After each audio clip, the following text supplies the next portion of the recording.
most reliable staff member.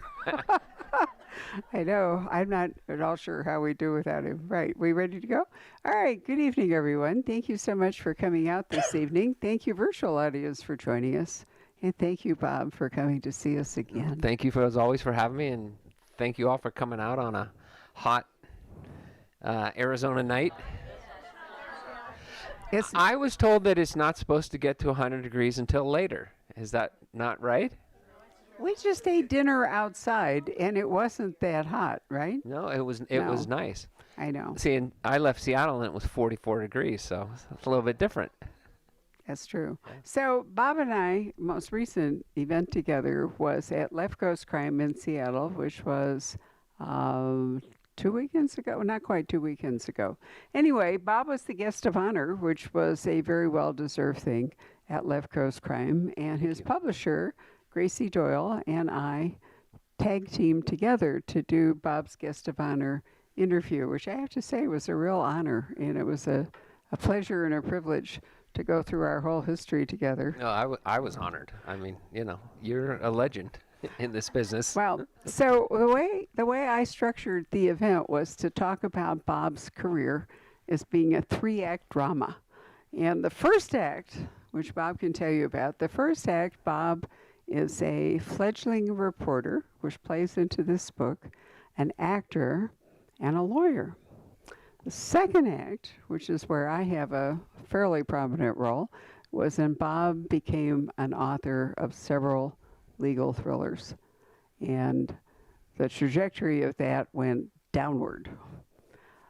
Gracie, Bob's publisher, is the heroine of Bob's third act, which Gracie describes as Bob living his best life all the time. And Bob actually does lead his best life all the time. And as you know, he has written books about Tracy Crosswhite. He has written a wonderful spy series, which I truly think is marvelous. He has written various standalone books. And we're here tonight to talk about Bob's very first historical thriller, which I have to say is absolutely heartwarming and brilliant. It's a coming-of-age story, but it also talks about what life would have been like in the Depression for a really ordinary person. And for somebody who didn't actually have to live that, how did you achieve that, love? A couple of things. I grew up loving old movies because my dad loved old movies. So my dad would say to me, "Have you ever seen this? Have you ever seen this?" And it'd be Trapeze. It would be On the Waterfront. It would be It's a Wonderful Life. It would be all these movies, and it was an opportunity for me to sit with my dad, who worked far, far too much and died far too young. So I have all these wonderful memories of those movies, and the thought of It's a Wonderful Life. It's this bucolic existence in this small little town, but it's not. George is going through a lot of problems and issues and all those things. So I always sort of had a romantic idea of that era because of my dad. But the impetus for this book was actually really very simple. I was up in the attic and I was trying to declutter. I don't like clutter. My wife is a clutterer. Her mother is a horrible clutterer. It's genetic. So I'm trying to clean stuff out of the attic, and I find these two, very large books, like this big. What the hell are these? And I open them up, and they're all these clippings from newspapers, from the Seattle Daily Times, the Seattle Post-Intelligencer, the Seattle Daily Star, and there's a scrapbook. And I'm like, okay, what the hell? Why do I have this from 1933 in my attic? Well, when we first moved to Seattle, we lived in her grandmother's house because her grandmother had remarried and was living in another house, and this house was available. And since I was going from making a nice income as a lawyer to making zero as a writer, Mama offered us her house. Well, when we moved, Mama had passed away. It was time to sell the house. Guess who got all the stuff? So anyway, I brought it downstairs and I'm flipping through this and I say to my wife, "What is this?" And she says, "Those are scrapbooks of my grandfather's when he was a lawyer in Seattle in 1933, 1930s, 1940s, 1950s. And he kept all these scrapbooks." And I'm like, "Oh, okay, well, this is kind of interesting." And I flip a page and there's an article that's folded over and got a paper clip on it. And I take the paper clip off very carefully and unfold it. And it says, "Lawyers Clash at Pom Pom Club Trial." And it's a picture of these lawyers sitting at a counsel table in these three-piece suits with this other guy, and they're all looking at the camera, like, and I'm like, the Pom Pom Club, and I start to read it. And it's the trial of a gangster named George Moore for the shooting of a lightweight boxer in his nightclub, the Pom Pom nightclub, located on Profanity Hill in Seattle. And I turned to my wife and I said, "This is my next book." Because you're not much of a writer if you see that and you don't have any ideas of what you're going to do. So there was probably 100 newspaper clippings of this story. And the thing that struck me was, wait a minute, it's 1933. We're in the middle of the Great Depression. And as I read the articles, what I began to realize was it was a sort of a documentary of the dichotomy between people that were literally starving and living in Hoovervilles in Seattle and people who had a lot of money and were living in luxury but didn't want to show it. So what they did is at night they would put on their pearls and their furs and their long white gloves and their sequin dresses and their tuxedos and their three-piece suits, and they would sneak out to these private dinner clubs. And the Pom Pom nightclub was a very, very popular club in Seattle. Well, they're in there and they're gambling, which is illegal. They're drinking, which is illegal. And they're leaving behind half-eaten plates of steak and potatoes and pie. I mean, you could take that and feed the people in Hooverville, and they're just leaving it. So when the detectives go in and find this, they're not just finding a dead body, they're finding a way of life that's not well known by everybody else in the population.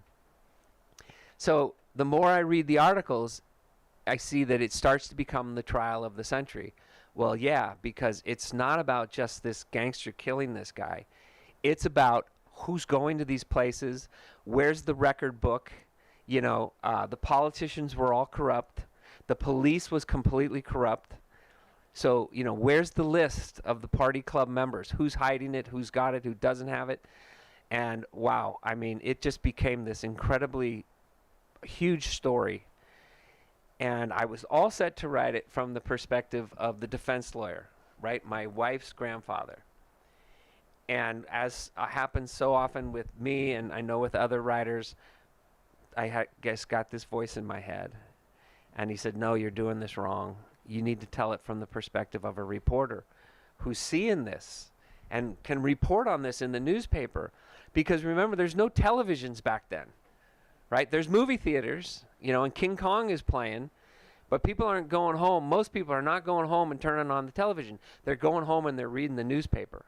So the newspaper articles weren't, George Moore entered the courtroom. It was George Moore entered the courtroom dressed in a gala of brown. From the brown three-piece suit to his brown socks and brown Oxford. I mean, they were painting this incredible picture of what was happening and what they were doing. And so I thought, yeah, this voice is right. I need to tell it from this perspective of this young reporter. And I thought, no, this guy is he's not just a young reporter. He's new. He's fresh out of high school. He's just got this job by basically lying to the publisher and saying, "Yeah, no, I can write."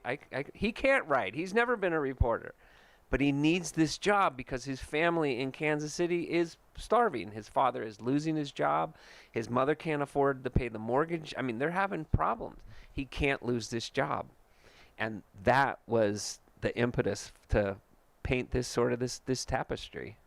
So you might think it's a legal thriller, and it is.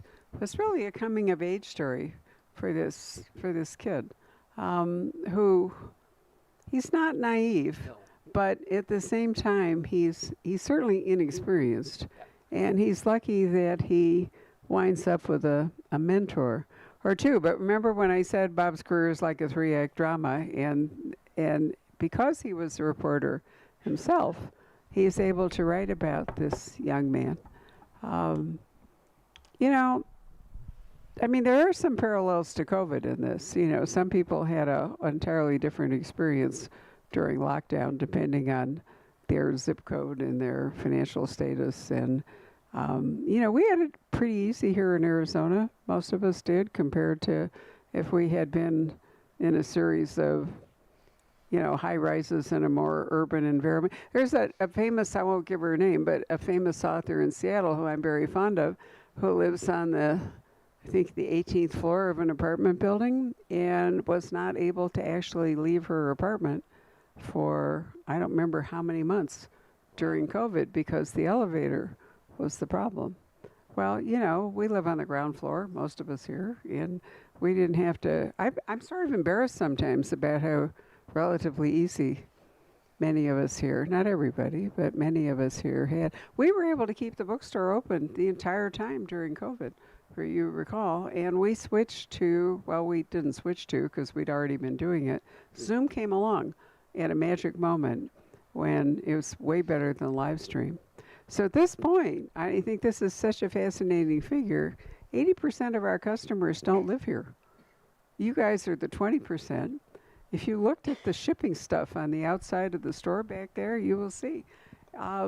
We achieved this whole, like, not only national but international audience. So hard times are not always hard times for everybody. No. You know, it depends on so many things, circumstances and all.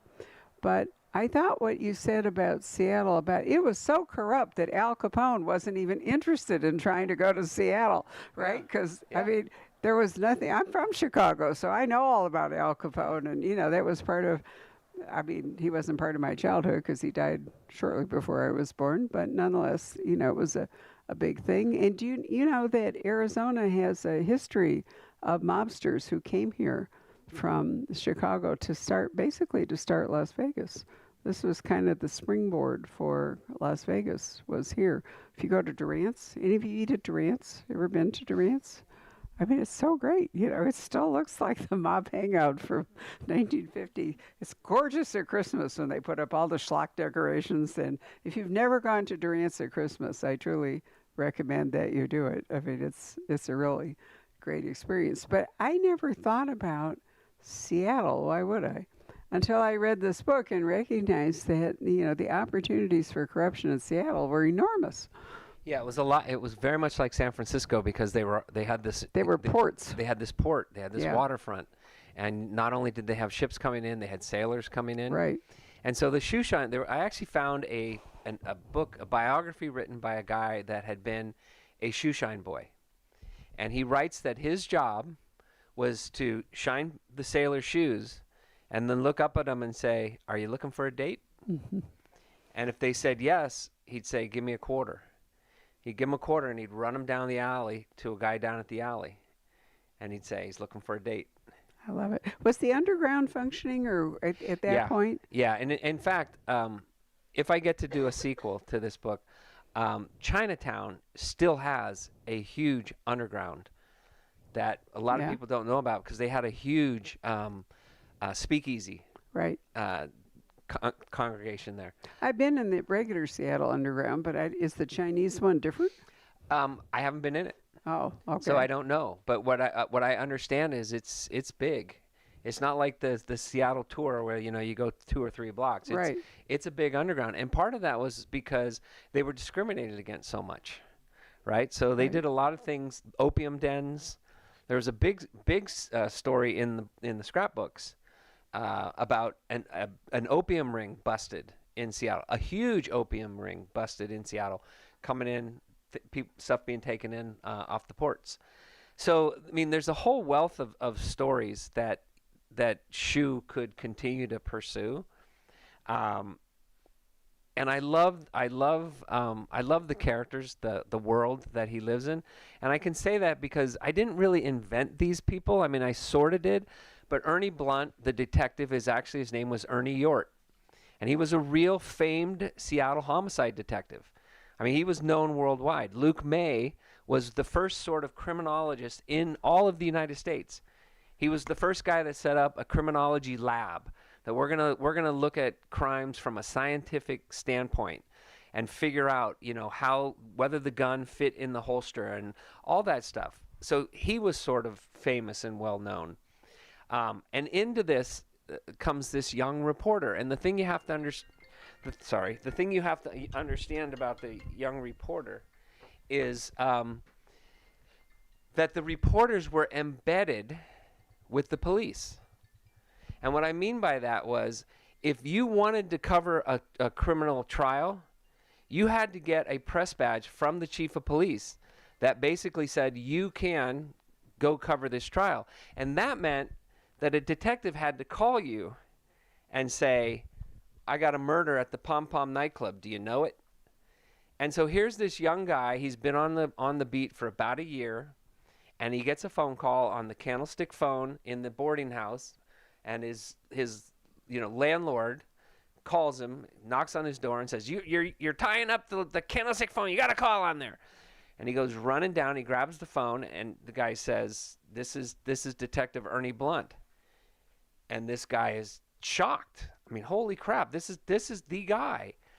There's a murder at the Pom Pom nightclub. Do you know it? And he's so excited. He's yelling into the phone, and Blunt's going, "Okay, I'm not deaf," and he goes rushing up to this famous, well-known nightclub, and he's the only reporter there. And that's sort of how it was done. Now, he's not naive. When I walked into the LA Times Metro office, I wasn't naive, but I grew up in Burlingame, California. I mean, I didn't know any black people. I didn't know anybody of color. My experiences had been very limited. I went to Stanford University, which was an hour down the freeway. And so I walked in there, and I walked in sort of cocky, but also really kind of scared. It's like, wow, what the hell? Where are they going to send me? What am I going to do? There was no maps. You use the old book, and you flip through, and then you went, okay, here the freeway ends here. Okay, I'm going to go to page E52. And I'm supposed to get around Bayshore LA. was the only freeway. Yeah. Well, no, I'm in San Francisco still, because we both went to Stanford, but years apart. I'm much older than Bob, so right. So I knew what Shu was. I knew the feeling Shu had, which was he really wanted to succeed, and he begins to realize that people are playing on that. Right. He begins to realize that nobody is being honest about what happened or how it happened or what's going on. So he starts to try to go around the people that are talking and find out what's really behind the whole story. And man, it was fun to write. It was so much fun to write. And you know what was the most fun? What? There was none of this. There was no computers, right? There was nobody could go, well, why didn't he just pick up the phone and call somebody? Well, why didn't they just track him on his cell phone? There was no TVs to go home to. There was the movie theater, the Green Parrot movie theater, real theater. And that's we all there didn't was. get to know all about the jury. I mean, if you've been following any of the coverage of the Trump trial, it's unbelievable. I can't imagine anybody would actually want to sit on the jury because they've already outed who some of the people were, and it's dangerous. And Trump has actually shown us where all the holes in our system actually are. Because we kind of operated on trust and custom and everything, and he's just blown all of it up. So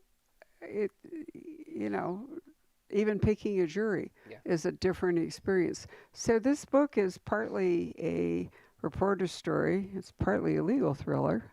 Then I have to say, and I this is all I'm going to say about it. Bob throws you a curveball that you will not see coming. As how this book works out, which I think makes it fascinating. Now, you said something that you need to explain about if you get to write another book about Shu. Let's be real, that's totally within your decision-making ability. You know, you're leading your best life. We already know that. It is. Your publisher will let you write whatever you want. So why do you say that? Because it's also within your decision, right? I write a Tracy Crosswhite novel. So there's a cadence to when books come out. Most authors write a book a year, a book every 2 years. I write a book every 9 months. Why? Because I'm OCD. I have anxiety, and it's just You're fast. I was telling Barb, you know how I spent my day today in beautiful Arizona at a hotel where I had a pool, editing. I was editing a book that I had to get done. But Bob, not every writer has stories that just seem to fall upon him from out of the ether the way yours do. But you see life as a constant story factory. It is. But to answer your question, and what I started to say was, so if I write a Tracy Crosswhite book, which remains my best-selling series, and then I wait 9 months and I write a Kira Dugan book, which has gone crazy. The first one that came out, Her Deadly Game, has been nominated by ITW as the best thriller of the year. So obviously I got to write a second Tracy book, right? Well, now if I write a second Kira book, right? Now if I write another Bill Schumacher, we've gone 18 months. It's going to be 27 months before the next Tracy book. And I'm a firm believer that readers will follow you, but if you're not relevant because you're not writing the books that they like to read, they'll find somebody else, which is obviously your prerogative, and it's what I do as well. So there's that sort of that cadence. So I had this idea to write the next William Schumacher book, talked it over with my editor at Left Coast Crime, and decided, no, I need to write the next Kira book, and then I'll come back to this if and when. I already have written the Tracy 11 book. That's the book that I was editing. Right. So and that we'll see you for that in the fall. Yeah. Right. October. Right. And I love the trilogy, the Spy Trilogy, but it's hard to. We even talked about a fourth book for the Spy Trilogy. I remember sending you a book about a Red Sea port, in Egypt where good things can happen. Yeah. But I think the hard part, and I am really proud of that series because it was so hard to write. Mm-hmm. It's basically set in Russia, and I had to really do a tremendous amount of research. I've been to Russia. I was there for 3 weeks. I would never go back, especially after I wrote the third book. Right. But so the question becomes, people don't want to read about Russia right now. It's in the news every day. They don't want to read about it. And then the third thing is, Charles Jenkins is in his 60s, probably late 60s now. Careful. I know. I am 63. But one of the ideas I had, which my publisher seemed to warm to, was in the first book, David Sloan's son, Jake, is in the story prominently. And I said, what if Charles Jenkins became like an ombudsman and Jake he could goes be a into mentor. the CIA. Yeah, right. Now, the thing is, you're never going to run out of stories. No. The whole question is, how many books can you write and in what sequence, the cadence that That's you exactly mentioned. right. Yeah, that's exactly right. There are authors who seem to struggle to write a book. Well, occasionally it's every 10 years. Let's think about Donna Tartt, for example. But for most authors, somewhere between 12 and 24 months, 18 months is I remember Sue Grafton, one of the things that she held out for after she really became famous for the Kinsey Millhones was she got off the book a year and went to 18 months. So, she needed. I remember Dennis Lehane sitting here in this bookstore when Mystic River published, and it had just obviously was going to be a huge hit, And I remember him sitting here and saying, my publisher called me today, the day he was here, and said they'd turn up his contract and what would he like. They will give him a contract for whatever he wants. And he thought about it. And he said, I'm right in front of him, we're having this discussion. And he said, I really thought about it for a long time. And he said, I decided I didn't need more money. I didn't need, what I wanted was more time. So what I asked for was the ability to write books in my own time and not on a contract schedule. So sometimes time becomes the most important thing that an author has, is your biggest asset or your biggest liability, both things. No, absolutely. I mean, I don't disagree with that, and everything is different. But I will say that I always found deadlines to be very helpful for me. And I was a lawyer, right? You did not turn a brief in late. The judge didn't go, okay, yeah, your dog's sick, so you can turn it in. No, you met your deadlines. You mean the dog ate my homework is not really an adequate excuse? You met your deadlines, and I have never missed a deadline. Never. Not in writing books, not in practicing law, never. So for me, deadlines are actually very refreshing. My book's due in May. I'll turn it in February. I'll turn the first draft in February. But what I won't do is I won't turn in a book if I think it's shitty. I won't do that, because I don't think that's fair to the people that are reading my stuff. I don't want anybody to ever pick up one of my books and go, he phoned it in. Right. But during COVID, you talked about living your best life. I wrote 6 books in 2 years. Right. And people ask me, how do you do that? Well, what else was I going to do? That's right. There was nothing else to do. I couldn't go to the golf course. I couldn't go out to dinner. I mean, I couldn't do anything. All I could do was write. For a lot of people, it was an incredibly productive time. And for other people, it was a truly terrible, I mean, everybody reacts differently to things like that. We were so energized as a bookstore, I mean, during COVID, we just Well, you know what I did? So my wife, don't ever tell her I made that mistake. Are we being filmed? Hey, Christina, did you listen? Right. My wife had a movie projector. And so my son would get the laptop, and we put a screen in the backyard, and we put the thing up there, and we watched all the old movies that I watched with my dad. And I'd say to my kids, okay, we're going to watch Trapeze tonight, right? The only disappointing part of it, there were some of the movies where you'd see them, they'd be like this, because they're expecting stuff to blow up and pyrotechnics, and this is just acting. This is just phenomenal acting on a phenomenal story. But I think they did gain an appreciation for that to a certain extent. But the summer was great. We just were all out in the backyard. We'd invite neighbors, and they'd pick a corner of the yard, and we'd pick a corner of the yard, and we'd watch these movies. Oh, listen, we got so used to eating off trays with the dogs around our feet, watching. And for those of you who are watching this, let me point out to you that you can watch our streaming, all our programs on Facebook, but if you watch them on YouTube, you can put them on your smart TV, and you can actually turn all of our author programs into book flicks. It's much more interesting if it's here in the store. Zoom is not as interesting as watching things that are filmed here. Yeah. But it is fascinating to me that the technology means that you and I can have this conversation, and it can go all... I had an author who came here from Australia, and the first thing she said to me, I'd never met her before, she said, "You're a rock star in Australia." And I thought, okay. But that's because there weren't that many people talking to Australian authors. Yeah. But Zoom is an incredible technology, that allows you to do things like that. So it came at a magic moment. It came at just the right moment. I remain absolutely amazed that I'll either be in a country, or someone will send me a picture, or they'll be in Poland, or they'll be in Yugoslavia, and they'll take a picture, and my book will be there. Yeah. I mean, that's just something that you never anticipate, you never expect.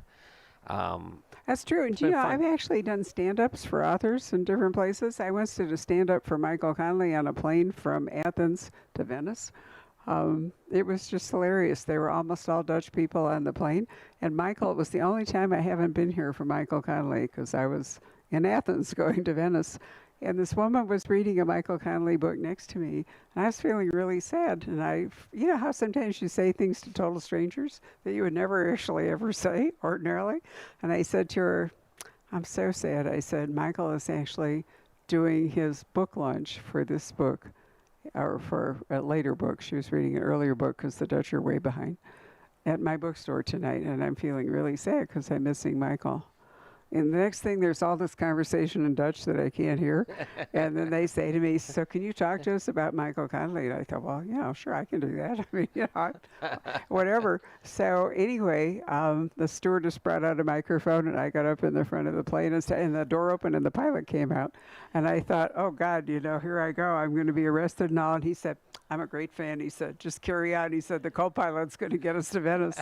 And, you know, I mean, so, you know, it's just truly fascinating to me how global books and publishing have become. There are more books being translated now because really crime fiction was basically a British and an American construct.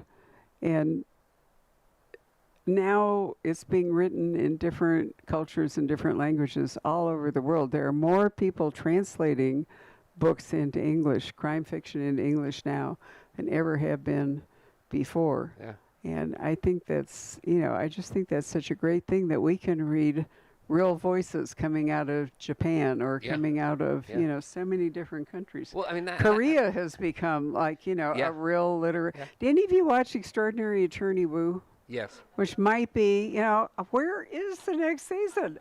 I know. I mean, Scott Turow launched his last book here, and we sat down, and I thought we were going to talk about Scott's new book, and he said, let's talk about Extraordinary Attorney Woo, he said, you know. So, I mean, God is really just, except for episode 3, the one about the bus, and it was terrible, but the rest of it was fabulous. Yeah, I thought it was great. And you told me to watch it. I did. I've told everybody I know to watch it. You know. I thought it was great. You know, and you're talking about, you know, like the reading, and I think that's what I meant when I said, you know, I opened up this scrapbook, and it was like going back in time, because not only was I reading about this trial, I was reading about everything else that was going on. Right. So a doctor was arrested for performing an unnatural act on a young woman, and there's the picture of the young woman, and you know, the hat and bonnet, and she's smiling at the camera, and I'm like. And I came to realize as I read the article more, the unnatural act was an abortion. And the doctor was being prosecuted for having performed this. So there was all these different articles in there, you know, little clippings. A woman whose expensive dog, what's the Chinese dog? The Shih Tzu? Yeah, having been kidnapped. And it's in the newspapers. It was like a big article in the newspaper. They started a racetrack. They started Long Acres. So what I was able to get was really a flavor of what the people were doing back then, what they were reading, what was being, you know, what was being deemed important in their lives. There was no articles on war because there wasn't any going on in 1933 for us, but we were right. It was coming right around the corner. And you know, you almost were sitting there, and you, like I have looked at Shu, and I thought, oh my God, does he ever get drafted? I worried about him that he was so hungry all the time. This poor kid has no money, and you know, I think about what he was eating, what he was trying to go to work on and live on. You know, there's like the horrible calorie deficit of it. Yeah. No wonder it was so hard for him to get to this club and see all this array of, you know, discarded. They didn't do doggy bags back then, or, you know. Well, they didn't care. I know. They weren't starving. Exactly. And so there was a complete lack of empathy. And that's what I think they were writing about in the newspapers is, you know, because the truth, there's a part in this book that's true, is they found a black book at the club, and it had all the members' names in it. Well, Ernie Yort was saying, I'm going to make this public, but he never did. And why do you think he never made it public? He was one of the names in the book. So was the mayor. So was some of the judges. So, when Shu is sitting in this gallery in this trial, right? He's looking at this judge who's this old Western, think of Sam Shepard, sitting up at this, and he is hard as nails. And Shu starts to think to himself, oh my God, he's in on it. He's being bought off. He's being paid. No matter what happens here, this guy's going to walk, right? Because everybody's in on the take. Everybody's in on the take. I thought, well, He thinks everybody's in on the take. right. I was going to say the judge is in on the take, but not in the take that you think he's in on. Probably the most illuminating story is this. The mayor of Seattle was voted out of office for corruption. They kicked his butt out. And 6 months later, he was reelected. He was reelected. There was as many churches in downtown Seattle as there were bars. And so you had this constant fight between the church goers and the people that wanted to go out and gamble and do these things. So it's a constant fight between, and Seattle literally went to, I forget the term they used, but they literally went to from no vice, no alcohol in the restaurants, no gambling, no nothing, to okay, they're back in, and the churches were being pushed out. It was a fascinating time to go back, and I think the thing that is heartwarming to me is that when, and I don't know if you see this too, but when a new mystery is written, when it comes out, it just goes like this. Just Tracy Crossett just goes like this in terms of sales, right? And it might drop, and then it's these kind of books kind of come out and they're going like this, just slow and steady. So when I wrote The Extraordinary Life of Sam Hell, I was told, don't think too much about it. 5 years later, that book is still my #1 bestseller in terms of on a monthly average. And that's what's happening with this book. Is it kind of came out like this, and I even had a conversation with Gracie. I was like, Gracie, where are all the reviews? I don't know, have any of you noticed that? If you go and look at the reviews on Amazon, it'll say, say it has 400 reviews, 5 written reviews. And I think we don't actually mention Amazon in this bookstore. Okay. In terms of reviews. If you go on the Poison Pen website, no. But what you're starting to see is people are starting to get. It's a word of mouth kind of book, and I'm just kidding about. Very few independent bookstores actually want to talk to Amazon published authors, but I love Bob when he was a Little Brown author and a Simon & Schuster author. So my position has always been, if I love them before, I stick with them. And she called me up. Right. She said, "Where are you?" I said, "I'm at home." "No, where are you? Why have you not come to my store?" I said, Barbie probably don't know, but I signed with Amazon. "I know you signed with Amazon, so why are you not at my store?" I was like, I had a lot to do with your signing am at I still Amazon, welcome? So don't be silly. Bob and I actually plotted the first Tracy Crosswhite book in my library. He thinks it was on my patio, but I think it was in my library. But But no, I think that was knew you Rob were and my there. wife taking lemons down to make That's true. Limoncello? Limoncello. Yeah. Yeah, it might have been. No, I mean, I don't actually care who publishes a book. I don't think that that's an important thing. I have many objections to Amazon as a commercial site, but I don't have any objections to Amazon as a publishing company. I think they do a wonderful job, and they have allowed a lot of authors whose careers might not otherwise have survived or continue to flourish, so. Well, you talked about that. You said, Act 2. I mean, Right. I was with Simon & Schuster, and I was back in New York and expecting to go into a meeting and get us sign another deal, and I went to the meeting, and they said, "We're letting you go. You don't sell enough." And, when you're probably in my 40s, and you have a wife and 2 kids at home, and somebody's basically saying, "We don't want any more of your books." I mean, you're starting from scratch. And I go back to my hotel room with my buddy Jeff Ayers and Brian Mercer, and I'm sitting on the floor and I'm doing my George Costanza routine. I'm going, I could be a sportscaster. I like sports. Yes, George, but they usually give those to people who actually played sports.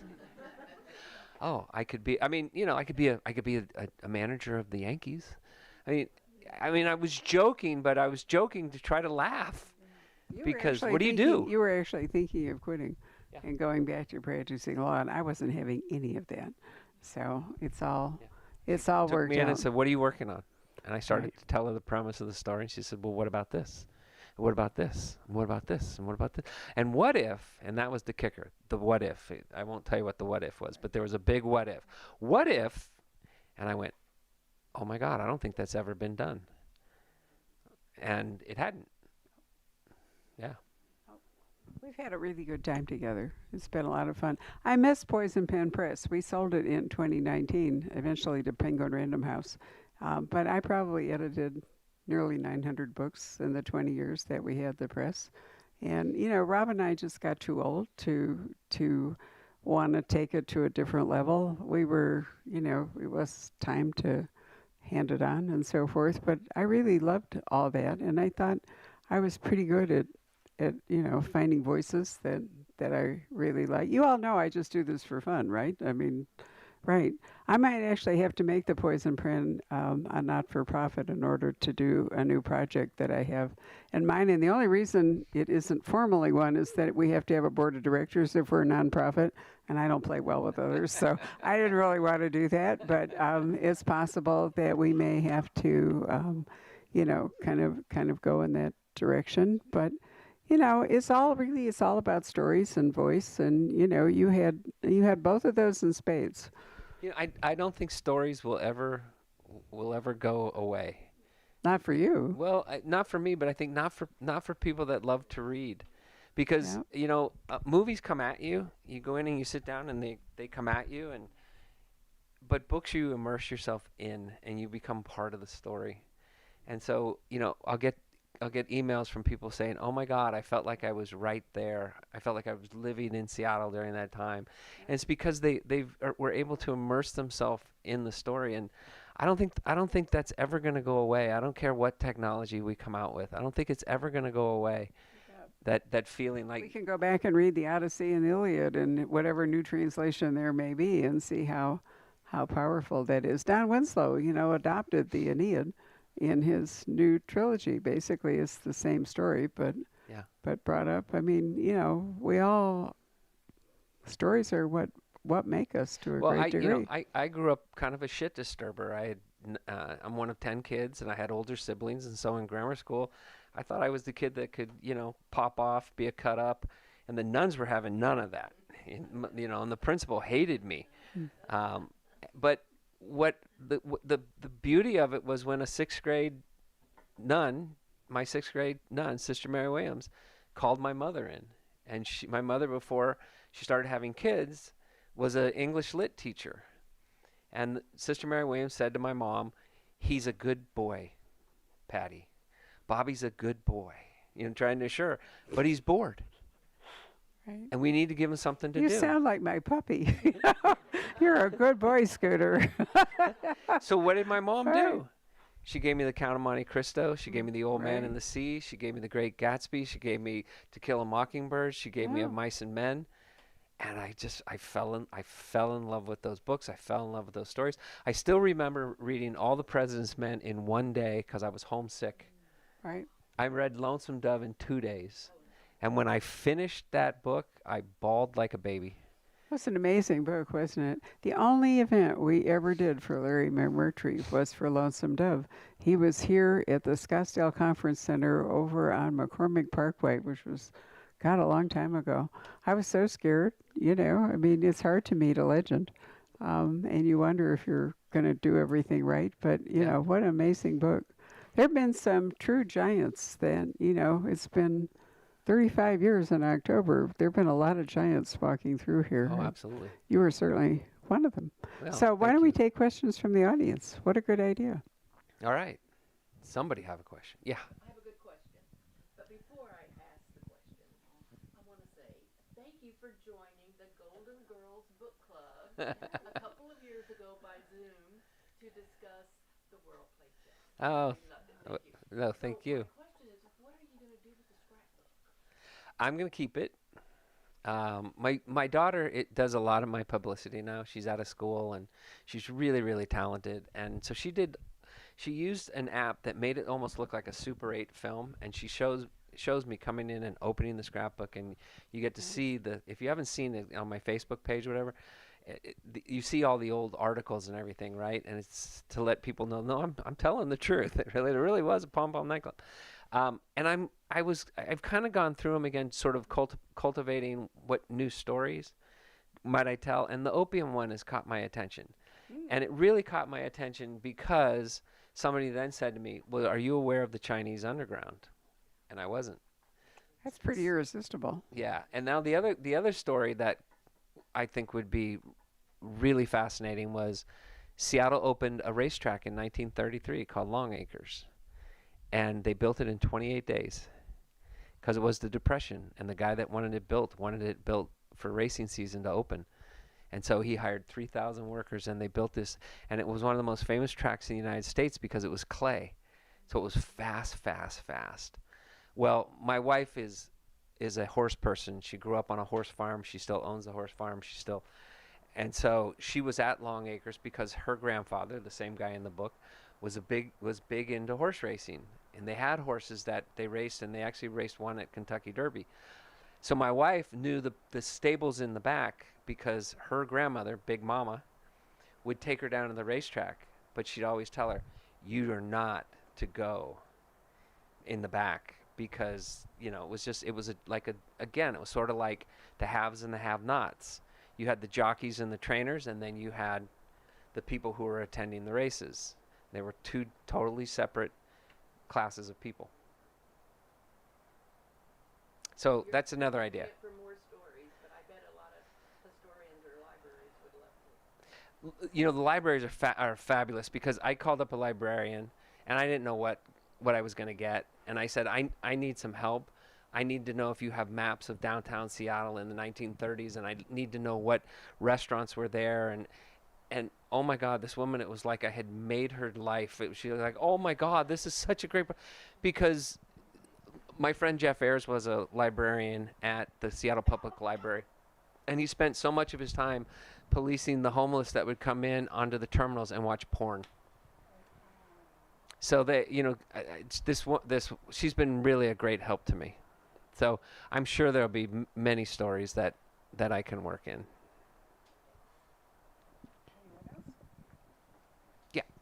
So I was just recently introduced to you by one of my friends here. In our book club, we read The Extraordinary Life of Sam Howell, which was nothing short of amazing. Thank you. I have to say. So hearing you talk about the nuns in your childhood, was Sam Howell a little bit Oh yeah. autobiographical? Oh yeah. Can I tell you a funny story? Please do. Okay. So my mother she's still alive. God love her. She's 92. She's been very religious. She really did say the rosary to have a new vacuum cleaner. So I went down to visit her. I don't know how many years ago it was, but say it was 5 years ago, 6 years ago. Sam Howell had just come out. And she had told me that she went to church one day, and the priest got up and lectured on the book, on Sam Howell. And we have a celebrity in our presence, and his mother is sitting right here in the second row, and the book is about faith and hope, and you should read it, and blah blah. So I get down for Christmas, and my mom says, "Will you drive me down the hill?" She's got macular degeneration. "Will you drive me down the hill so I can go to confession before Christmas?" And I said, "Sure, Mom, I'll take you." And out of nowhere, my wife goes, "I'll go too." Well, where does that leave me? So I'm like, okay, I guess I'm going to confession. So I have never gone face to face. I don't want anyone to, I don't know. I want to be behind the curtain, right? Talking to the wizard. And I get there, and, the door opens up, and I walk in, and it's face to face with Father Michael, who gave the sermon on Sam Howell. And, part of that book was not very complimentary of some of the people at that school at that time, including the principal. And Father Mike was there when I was a young boy, and then he left and went to other parishes as some priests do, and then he came back to Our Lady of Angels because it's sort of an archdiocese, runs sort of the archdiocese. So anyway, I walk in. Bless me, Father, for I have sinned. It has been, 25 years, but it's been 6 months. And he's sitting there and he goes, so, I get through what I'm supposed to say or what I want to say, right? And I said, okay, thank you, Father, and Merry Christmas. And he goes, hang on a minute. I'm like, uh-oh. He goes, I read your book, and I recognize many of the people that you painted in there. And I'm like, did you, Father? Oh, I did.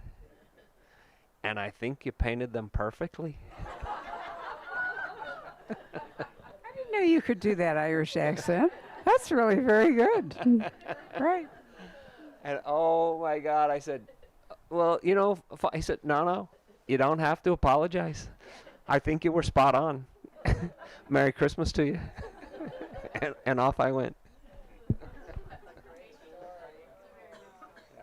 It's interesting, isn't it, that the two books that Bob wrote that really didn't really fit his whole writer profile, not crime books, not legal thrillers, not whatever, are probably maybe the two books you're most remembered for, aside from perhaps The Killing in the Hill, which may surprise you and be a third one in that. You may have a triumvirate there.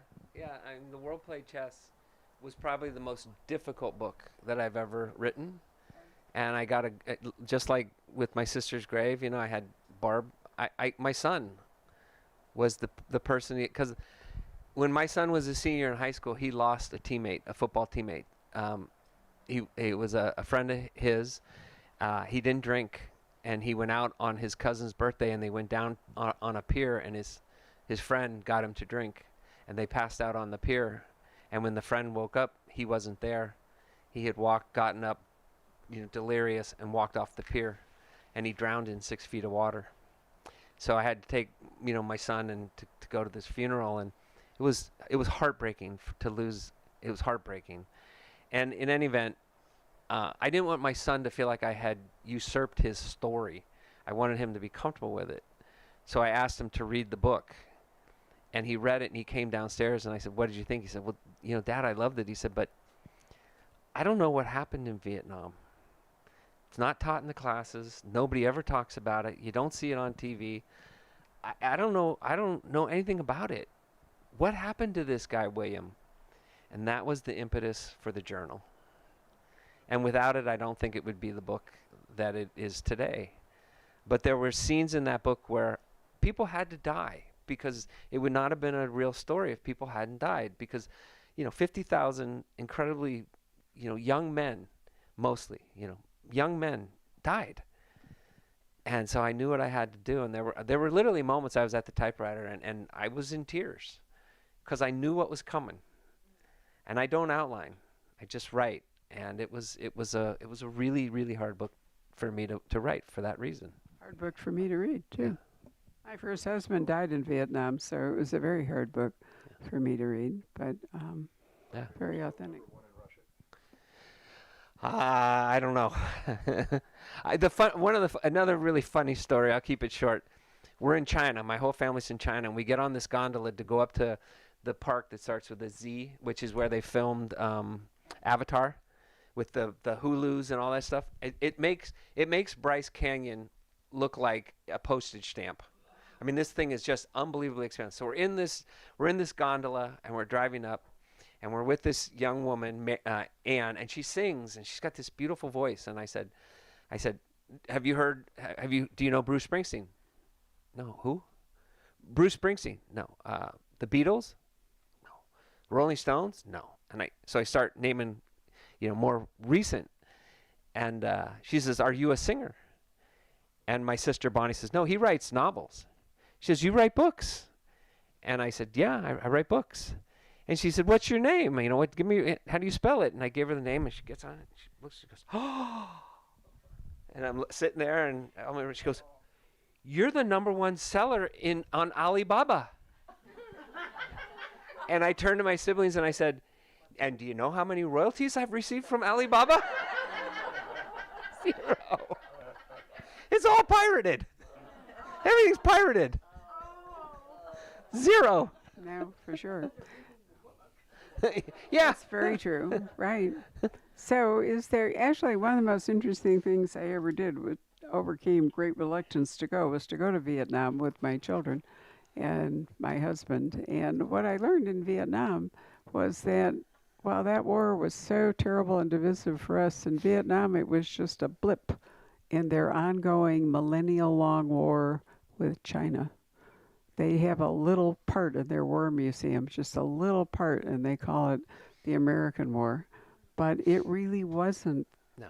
the searing, so that it is for us. Yeah. It's very, very good when you travel. It's really good to get another perspective. If you go to Turkey, for example, World War I and the whole Dardanelles campaign, that Gallipoli that cost, Australia and New Zealand is such a trauma to this day. It's still a national day of mourning for them. And in Turkey, it was their George Washington moment. This is when Ataturk was able to take the Turkish win and get Turkey out of the Ottoman Empire and turn it into a country. So, wars are so different depending on what perspective that you're in. Yeah. Where you are and what but I thought Sam, your war, I agree with you, the diaries are the key to that. Yeah. Yeah. And, the thing I kept thinking is, what were we thinking? Never in the history of the world has a country been successful in invading another country and staying there forever. Never. Well, that was the real question: is what were what we going did we to do with expect? it? I know it's the same France thing had with failed there. Afghanistan. No, it's true. What would you do with it if you succeeded in winning the war? And when William's over there, and the woman says or the character says to him, "This is where we live. Where are we going to go?" Right. We're not going Patrick, do you anywhere. have questions from the virtual audience? Yeah, there are a couple here. Nicole says, "I need more Tracy Crosswhite. We need some questions answered." So Tracy's coming. Tracy 11 is coming. I was editing it in the hotel today, so that'll be 2025. 2025 probably. Yeah. And then she says, Kira Duggan was my first read of yours. It had me shouting and shocked for weeks. Wasn't it And great? she'll be happy to know that about the new one in Second one is coming September. soon. I'm doing the. That's the October book, right? Yeah. The Yeah. I Kira? just approved the cover 2 days ago. And what's that one called? Beyond Reasonable Doubt. Awesome. Let's see, anybody here? Stefania, our friend from Italy, is tuned in, and she says that Bob looks like an Italian actor of soap operas that they have over there, and I haven't had a response of what his name is yet. But, Stefania, you are up too late. We keep saying that to you. she's a vampire. Tell her I'm coming to Italy on June 3rd. Not to do any signings, but just to my 30th wedding anniversary. Cool. Yeah, my wife and I went there on our honeymoon, and you all have probably experienced that, right? You get married and you have no money, and you have, all you have is gumption. So we rented a car with no air conditioning. It was July. It had to be 100 degrees, and we had to drive with the windows down. And my wife's from Seattle. She was like melting the entire trip. Let's see. A question. She says, your story is set in the Prohibition era. Do you think that today's America still retains some elements of that period? I think what they retain is still the pat on the back politics. The idea that we think that we have a political system that we control, and there's so many back dealings, so many back room dealings going on, and that's what Seattle was all about. They said that they didn't really clean up the police in Seattle until the 1960s. But even now, you all probably might have read about it. A couple years ago, there were the DOJ had gone after the Seattle police for racial profiling and a whole bunch of other, and they brought in basically a commission to oversee the police department. And I'm a big fan of the police. I've always have been. But so those underpinnings are still there. There's still some of that stuff going on. Let's see. You've answered this mainly. How long did the research for the book take you? For this one? Yeah. Well, I was really greatly privileged to have all those clippings. I mean, that was amazing. And I had the story. I mean, in some sense, I had the story. So really, it was a matter of from what perspective I was going to tell it. And once I had that, boy, I'll tell you, it was one of those books where it was just go. I mean, the first draft I think was close to 500 pages, and I just knew that it couldn't be that much. But there was so much to this trial. It was really fascinating. What about getting like the nuances of the period dialogue? Yeah, that's a great question. And really, it came from the clippings because, again, there's no television, so the reporters would not just write what everyone was wearing. They would write what the witnesses were saying and what the attorneys were asking them and cross-examinations. Now, if there's no transcribing going on, it's probably not 100% accurate. It's probably like the four Gospels. It depends on who's writing it, and they're all a little bit different. But what I got was they really did say copper. What are you trying to fool me, copper? Go fool somebody else. I mean, they used that language. Yeah, but you really also described what people were wearing. Yeah. I mean, it was almost like the first Monday in May at the Met, except we were in court. We see a little of that in some trials where the press is not allowed in, and what you get are artists who are in the courtroom who are giving us, renditions. You know what was the best source of the clothing? I would go to old magazines, old shopping magazines from the 1930s, Sure. and this is what the men were wearing, this is what the women were wearing, and this is what they'd wear when they went out at night, and this is all that. Well, George the defendant, I mean, a huge part of his shtick was what he was wearing, his beautiful suit and his beautiful shoes, and And he really does say the things he says in the book, where he turns around to the gallery and says, "Hey, I heard one of you guys wrote about what I was wearing. Well, I wish you'd asked me about it because I would have given you my tailor's name." I mean, he was totally flippant with the whole Right. thing. I had to put on my Cuban shoes. This was before Pinterest. I couldn't help but think when I was reading the book that Pinterest would have been, all agog at this trial. I mean, you had these scrapbooks and you had photos and drawings and all, but today, it might well be a sort of a whole Pinterest thing. And and the other thing that is for the attorneys in the room, I mean, it's fascinating what these guys would do in the courtroom. You would never get away with it today. I mean, you'd be sanctioned and you'd be put in jail. I mean, the speaking objections, the lecturing, the pontificating, it was just rampant between both the defense attorney and the prosecutor. I mean, it was being a lawyer. It was fascinating because I knew I could never ever get away with it. I mean, I wouldn't even try. You just wouldn't even cross that line. Well, did you come across a lot of like William Hearst style newspaper clippings? This kind of sensationalized style of the reporting. Absolutely. It's so fun to read that stuff. Yeah. Because they were entertaining while they were reporting. Yeah. No. Absolutely. And that's part of the problem that Shu is having is he thinks he's covering this really important trial, and his editor's going, "Well, tell me what people are wearing. Tell me what they got on." And he's like, "Did you hear what I said about the guy?" "Yeah, I know, but what was he wearing?" People want to read that. It was like, for them it was a completely different world. People walking the streets. He had some completely different two-tone world. spectator shoes and a gabardine Even shirt. then, they were looking for clicks. It's an interesting thing because we think journalism today is just all about clickbait and whatever. But even then, they were actually looking for clicks, weren't they? Yeah, absolutely. Yeah, fascinating. All right. Is that it, Patrick, from that? All right. Anybody have a last question they'd like? Yes, ma'am. Of all the times I've seen you, I don't think I know what area of law you practice in. I was a civil litigator.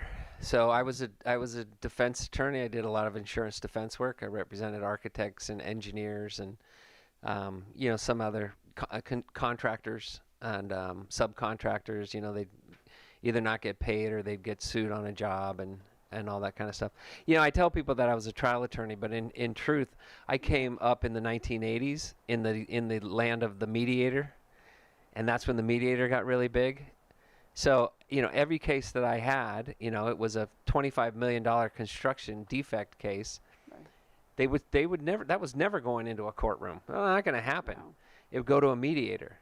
So, you know, I never really, I probably on one hand, I can count the number of times where I had to stand up in front of a jury and, you know, give an opening statement and start. And in 4 of those, the case settled before we ever got to closing argument. Because trials were just so expensive. I mean, and they still are. They They're still so are. expensive. Yeah, You know, still are, to for do. sure. At what point in your legal career did you just wake up one morning and say, I just can't do this anymore, I'm going to write books and just cold turkey? Or Okay, so it's funny that what you just said, because that's exactly what I said. And I'm not making it up. I literally woke up. I was in San Francisco. I had a 2-bedroom, 1-bath house. The back bedroom, there was a glass. We had these glass windows and a porch, and the sun would come through the windows if we ever got sun. I lived in the Sunset District, so it was, you know, mostly fog. But I literally got up. I put my feet on the floor. My wife was asleep in the other side of the bed. Our son was 18 months old between us. And I said those 6 words, I can't do this anymore. And, you know, God loved my wife. And everybody has that person in their life that changes the trajectory of their lives. And my wife said, then we won't. I mean, she could have said a lot of things like, we just had a baby, and you're talking about making no money. She said, then we won't. And that's all I needed to hear to give it a shot. That's all I needed to hear. And I mean, I owe her a tremendous amount that she has, and she's never given up faith in me. She's never stopped believing, more so than I. So, yeah, she was a big part of it. She really was. did you try to do both for a while? Pardon me? Did you try to do both for a while? I did. When I moved to Seattle, I worked part-time as an attorney, but I wasn't licensed, and I refused to get licensed. They wanted me to get licensed, but I did all the writing behind the scenes. And when they stopped asking me to get licensed was when one of the partners that I worked with, Garth Schlemline, who is not a great writer, was in court one day, and he had presented a brief, and the judge said to him, you know, Mr. Schlemline, this brief is really well written. And he's like, thank you very much, Your Honor. I appreciate that. So it was fun. I think there was a question in the back. Yeah. Somebody that was just introduced to you a couple of hours ago and has not read any of your books, gotten the chance to, what would you recommend to start with? I'd ask, what do you like to read? Fantasy, sci-fi, historical fiction, mystery, thriller. Well, if you like historical fiction, this would be a great place to start. If you like spy fiction, you could read the first for Charles. The Eighth Sister. Right. Yeah, Is exactly. a spy fiction. Yeah. And if you like kind of hard-boiled mysteries, it would be My Sister's Grave. Mm-hmm. Yeah. That's what she said. Huh? That's what she said. Right. Yeah. And the first Kira Dugan has one of the cleverest of all plots. So years and years ago, a British author named Marjorie Allingham wrote a book that was a little bit, I told Bob that, like the Kira Dugan, the principle of it. And she wrote that, I think, in the 1930s. And to my knowledge, that's the only other book that has Wow. anything approaching what you ended up writing with that book. So That was a you lot have a of fun. wealth of things to choose from. You can hardly go wrong. If you're going to read the Tracy Crosswhites, you really should start with the first one. But, you know, Bob has written a lot of standalones. This is a first book. First Kira Dugan is their first book. Charles Dickens, there's only 3. So, you know, that's nice because sometimes, you know, we have an author who's like on book 17 or 21 in the series and somebody asks your question and, you know, what do we say? So you're lucky in that sense that you've Well. provided people with a lot of different ways into reading your books. But once you start, you're going to, chances are you'll want to read a lot of different things that Bob has written because he's, aside from everything else, the cleverness of his plots and the way he loves his characters, he's a really fine prose stylist. And, ultimately, why spend your time reading really bad prose? Why read a bad book when you could actually read a good book? Is a major question, I think. I'm often asked how I pick out so many first-time authors, because we're really famous for that, the trajectory. The number of first-time authors who have started at this bookstore is really overwhelming sometimes. Lisa C., Michael Conley, it just goes on and on. Did you launch Lee Child? Hmm. Lee Child would certainly be Many one. years ago. Craig Johnson, C.J. Box, it just goes on and on. Many years ago, I was at a conference, and I was with Twist, Yeah, Phelan, yeah. Lee Child, and Michelle Martinez. And we were all just the four of us, just standing at this outdoor sort of get together that all the authors had, part of the conference. We left and we drove to this place, and we were just four fish out of water, just kind of hanging out because we didn't really have anybody else to hang out with, chatting and talking, and and I remember Lee was trying to break out, and he was writing this Jack Reacher character, and Killing Floor. yeah, I have a photo of him standing in the back room with the Killing Floor next to Rick Riordan, yeah. who started out before Percy Jackson writing paperback. It's just, but we'll be 35. The bookstore turns 35 in October, so we've had a chance to, to do all that over the years. Yeah. But the great advantage in having no profit motive whatsoever is that you can take a chance on things. We take a chance on things that many other bookstores just can't afford.